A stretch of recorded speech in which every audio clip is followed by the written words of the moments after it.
Do you like Russian soap operas with long descriptions of reaping rye and hunting snipe?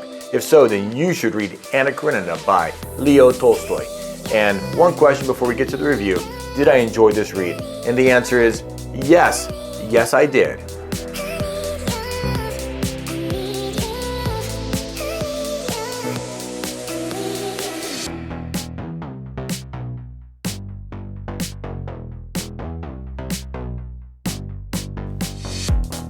Welcome to Whiskey and Literature, where we read and discuss the greatest books of all time, and while we're turning those pages, we're sipping the bottles, the finely distilled spirits. I'm your host, Captain Mike, and I'm reading and reviewing 52 books in 52 weeks in 2023. This is my 32nd book review of the year so far, Anna Karenina by Leo Tolstoy. And before we get to the book, let's talk about Leo Tolstoy. He was a Russian author, generally considered one of the greatest writers of all time. Born in 1828, died in 1910. And the character Levin from Anna Karenina was basically modeled after Leo Tolstoy's life, semi-autobiographical. Okay, let's talk about some specs and stats from the book Anna Karenina. A lot like David Copperfield, this was released in serial format between 1875 and 1877 and released in full book format in 1878. Widely considered one of the greatest novels of all time. This is what Tolstoy considered to be his first novel, and it's semi-autobiographical in nature. An incredibly complex novel with 8 parts. My copy has 754 pages. There are several different translations of Anna Karenina. My copy was done by Constance Garnett, and she also did the copy that I listened to partly on Audible. And the Audible was read by Maggie Gyllenhaal, the actress, for 35 hours and 35 minutes of listening time. I did listen to about half of the novel on Audible, and then I turned the rest of the pages. Like Middlemarch and Gulliver's Travels, Anna Karenina deals with the political reforms that were happening in the country it was set in. The recent emancipation of the serfs in 1861, judicial reform, elected local government, railroads, banks, industry, freer press, the Pan-Slavism movement, the women question, and Serbian aid in their military conflict. And various themes are explored in the book: suicide, mental illness, marriage, faith, fidelity, jealousy, hypocrisy, and passion. Brief word on the style of the novel. This is a realist novel, which just means that it tries to present the subject matter truthfully, avoiding speculative fiction and supernatural elements. It's told in a linear format without any flashbacks. And while we are presented with a bit of the inner dialogue, stream of consciousness kind of thing, it's not overwhelming like in Mrs. Dalloway. Now for the plot of Anna Karenina. And this is a crazy complicated novel with many interwoven stories, and we're only going to focus in on 2 of them. That first story is the love triangle between Anna Karenina, her husband Alexei Alexandrovich, and her lover Count Vronsky, and that of Konstantin Levin and his courting of Kitty, sister-in-law of Anna's brother. There are 8 parts to Anna Karenina with 239 chapters, and we're only going to go through the first 4 parts of the novel up to chapters 12 and 13 specifically. Okay, let's go through part 1. Princess Daria Alexandrovna, we'll call her Dolly, just realized that her husband, Stepan Arkadyevich, is having an affair. He sends for his sister, Anna Karenina, to come to Moscow from St. Petersburg in a bid to save his marriage. So at the same time, Konstantin Levin, he also arrives in Moscow, and he's there to propose to Dolly's little sister, Katerina Alexandrovna Sherbatsky. But Kitty is also being courted by Count Alexei Vronsky. On the train that Anna arrives on is Count Vronsky's mother, and they traveled together and they spoke the entire trip. And Count Vronsky, he meets Anna at the train station. Back at the Oblonsky house, Anna convinces Dolly that Stephen still loves her, so she decides to forgive him. There is a ball scheduled that will be attended by Kitty, Anna, and Vronsky. Now Kitty has been courted by Vronsky for the last little while, and she expects to dance with Vronsky all of the ball. The morning of that ball, Levin goes to Kitty's house and proposes to her, and she turns him down. because she expects Vronsky to propose to her soon. So Levin just returns to his house, his estate out in the country, and abandons his hope for marriage. At the ball, Vronsky basically ignores Kitty and dances with Anna the entire ball. It turns out Vronsky has just been amusing himself with Kitty without any serious intentions. Anna and Vronsky feel a connection at the ball, and Anna, scared of these feelings that she has, she flees back towards her home. Vronsky, not willing to give up, he gets on the same train and goes back to St. Petersburg with Anna. And that's the end of part 1. So now on to part 2. So Kitty, she was devastated and super sad that she turned down Levin's proposal, and then Vronsky basically abandoned her and went chasing off after Anna. So she is sent to or travels to a health spa to help her recover and feel better. And this spa actually reminds me of the sanatorium in The Magic Mountain by Thomas Mann. Back in St. Petersburg, Anna finally gives in to Vronsky's pursuit, and they begin an affair. Here we meet Karenin, Anna's husband, for the first time. And he's no dummy, and he quickly realizes what is happening. And as far as I'm concerned, he actually proposes or agrees to an open marriage, at least on Anna's part, as long as she is willing to obey or observe decorum, meaning that she will not injure their public appearance. There are, I think, a couple of pivotal scenes in part 2. First, the steeplechase, and then the confession. Vronsky, he is an avid horse rider, and he participates in a steeplechase. And through his own fault, he actually breaks his horse's back and they crash, and he has to put the horse down on the track. We'll talk a little bit more about the steeplechase later in the review on my thoughts. After the race, Anna is distraught with worry over Alexei Vronsky's health, and she actually ends up confessing the affair or confirming it to her husband. And towards the end of part 2, Kitty is still at the health spa, and she's become somewhat infatuated with this older lady who seemed very pious and her young assistant, and she was thinking about joining them until her mom and dad came to visit her.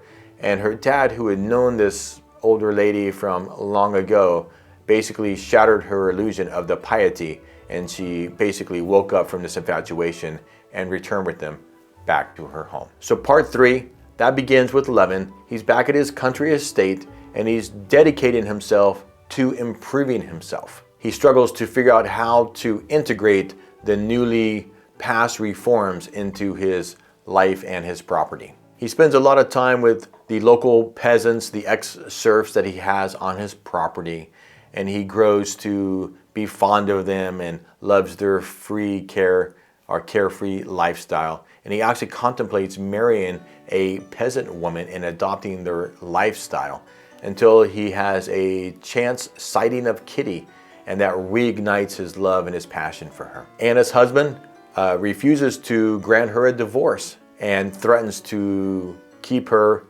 son away from her if she continues with the affair. And that was it for part 3. Okay, on to part 4. And we begin this part with Alexei Alexandrovich, Anna's husband, finally considering to give her a divorce. But it's problematic because in Russia at this time, you have to have either a confession on Anna's part, he has to catch her in the act, or he has to make a false confession and ruin his public image in order to get a divorce. Okay, one of the big moments in the book to me is chapter 12 and part 4, where Alexei Alexandrovich explains how he feels at a party to Dolly. So Alexei is walking down the street and he comes across Dolly and Stephen, and they invite him to a party that evening, and he demurs and they insist, and he's finally forced to admit that he's seeking and considering a divorce from Anna. Stephen insists anyway and begs him to come to the party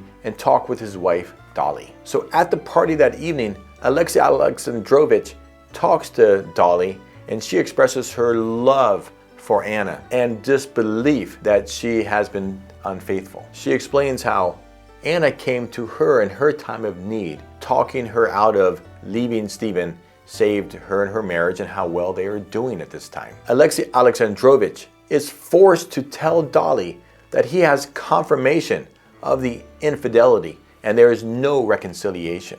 This is a pivotal moment in the book, and it's emphasized even more with the next 2 chapters.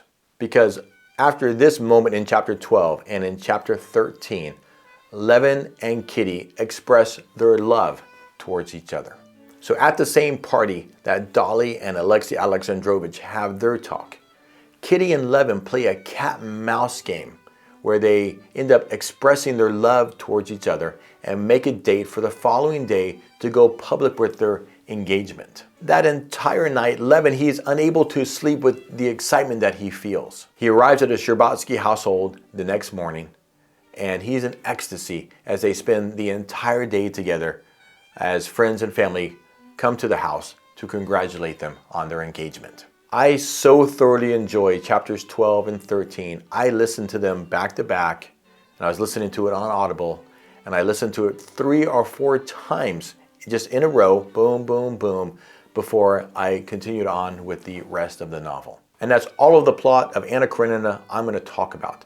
The rest of the book is also amazing. It's happy, sad, and tragic. Okay, so the characters. I did have a list of characters to read, but I think that I've talked about most of the ones I care about for the most part in the plot summary, so just be advised there are a bunch of characters and they're all pretty awesome.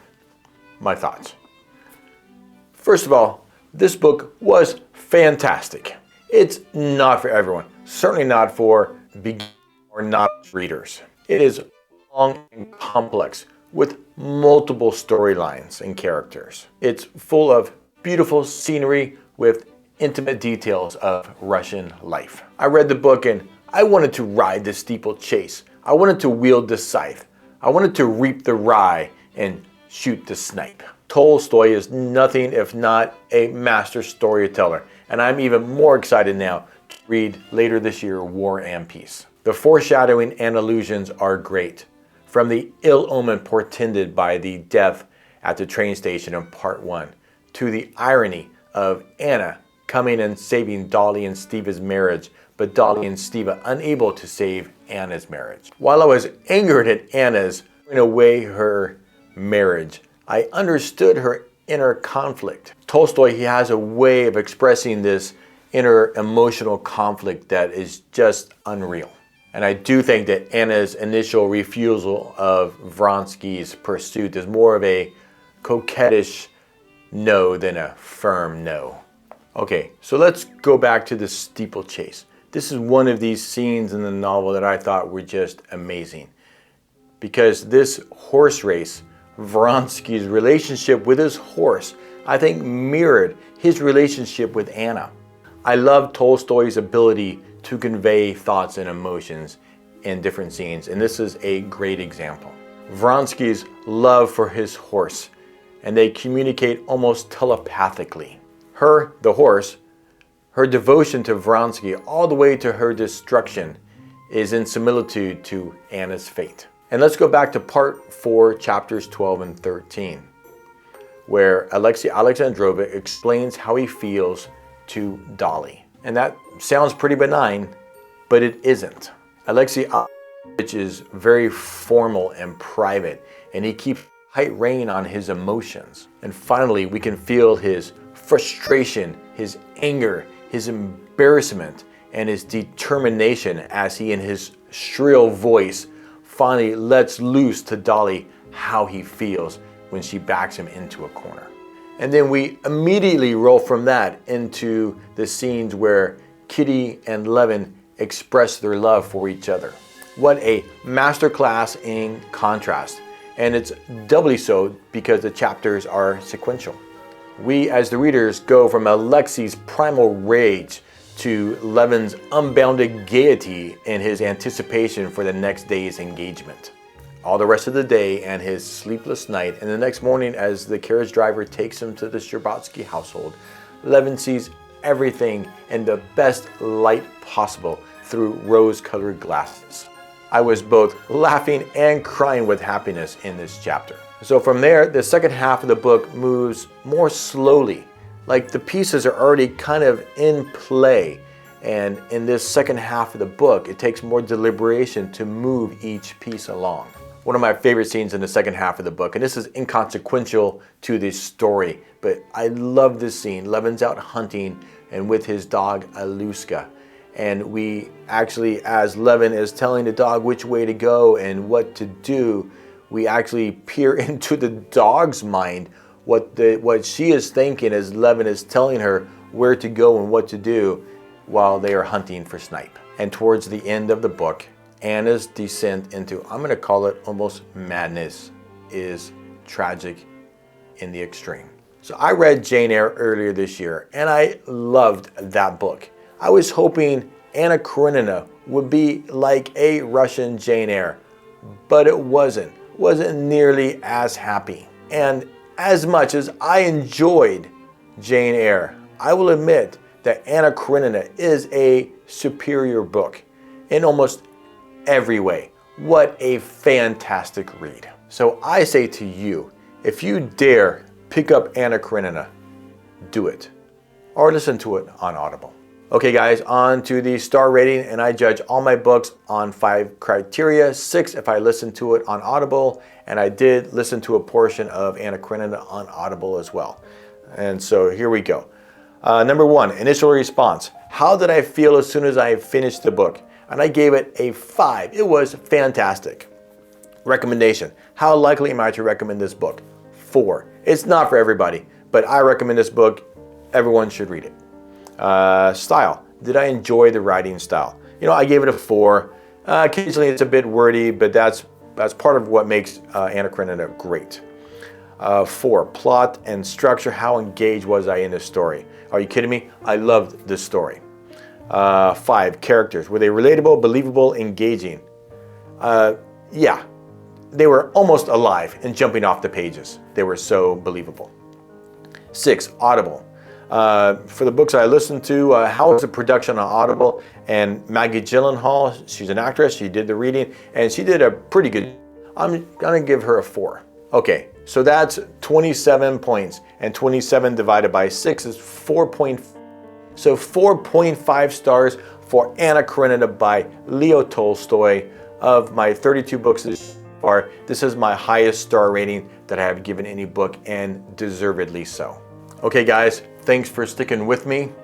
If you enjoyed the video, like it. It's free. Subscribe to see more of my content. I do whiskey and book reviews. Links are in the description below. I hope you are reading something good and drinking something great. Turn the pages, my friends, and stay thirsty. Cheers.